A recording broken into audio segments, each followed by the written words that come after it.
Welcome again to another programme in our series about cherry red box sets. I'm Iain McNay and I'm with John Reed, our Director of Catalogue.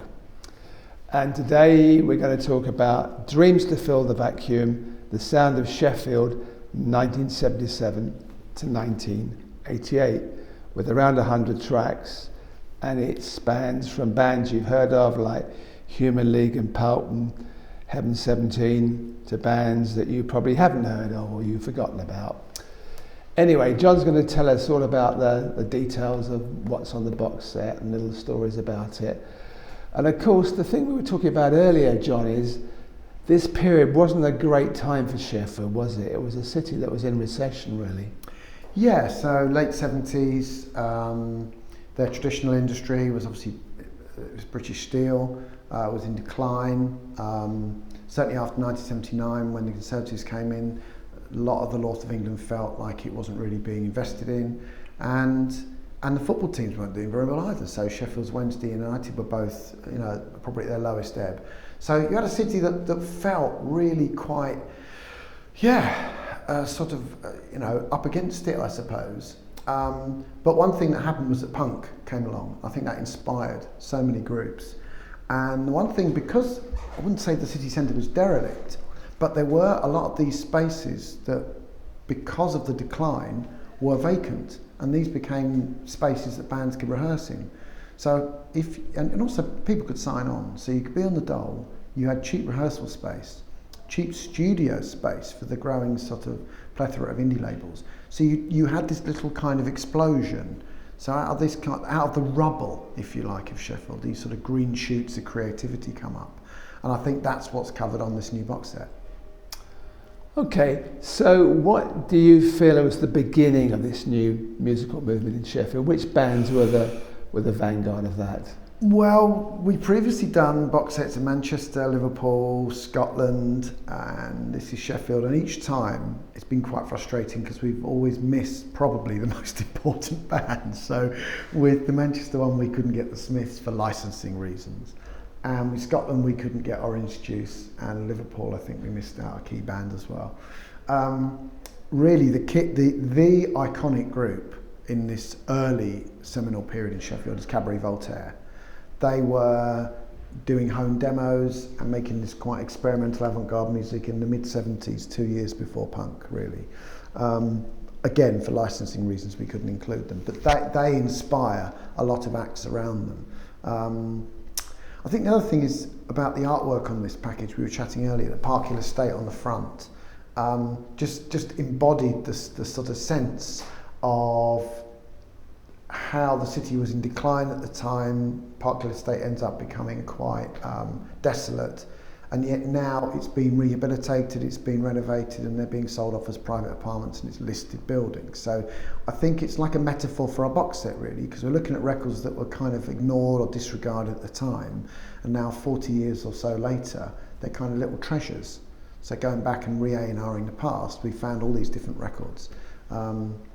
So the other thing I think about Sheffield that's fascinating is that each of the cities, the major cities really, in that explosion, that diaspora after punk, once everyone's kind of got bored of the three-chord kind of racket that punk was, people go off in their own directions. They maybe draw on influences they had before punk, maybe they didn't admit to, whether it's prog rock or art rock or psychedelia or more theatrical stuff or whatever it is.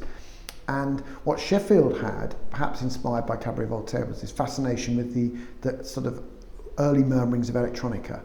So they've forever been synonymous with the edgier end, I suppose, of synth pop.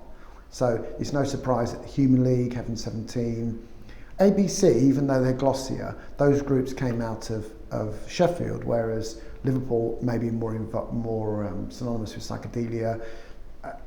Glasgow's more linked to indie pop, I suppose, with the sort of twee postcard sound, and Manchester, that more austere kind of factory records thing. So each of these cities, in a kind of very amorphous, random way, there's a sort of sound that coalesces around it, and that's definitely that kind of edgy end of synth pop. Electronica is what Sheffield's become synonymous with.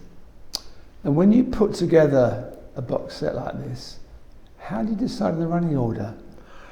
Well, the next thing to say is that I didn't compile this. I must hats off to Richard Anderson, who put this together from an idea from another chap in the office, John Sidwell. So it's passed through a few hands, but I think it's a mixture. Sometimes they're chronological, sometimes you just maybe theme the discs so they play through well. You often open with a more familiar act because, you know, it's quite a daunting task when you listen to these box sets. There are a lot of tracks that people won't have heard. Yeah, so in fact, yeah, it starts with The Human League, Disc 2 starts for Heaven 17, Disc 3 starts with Pulp, although Disc 4 starts with Peter Hope and the Jonathans, who are a lesser name, obviously. Yeah, so Peter Hope was a record linked to some guys in Cabaret Voltaire. So, so I think that all of these things are... It's very much that sense that each of the records, the sort of the sum of the parts is greater than the individual components, if that makes sense. So you do get this story that's told across the discs. Now, whether that's put together chronologically or more thematically is down to the compiler, really. And how do you decide what to leave out? Because there's a lot of quite obscure bands here that people have never heard of or they've forgotten a long time ago, and there must be a lot more obscure bands that we knew about but we didn't include. What's the process for decision there? I think when you start a project like this, you don't know how it's going to end up. You know that you want certain key acts because they're the milestones, the benchmarks. Whether it's Sheffield, it might be Pulp, it might be early Thompson Twins, it might be whoever.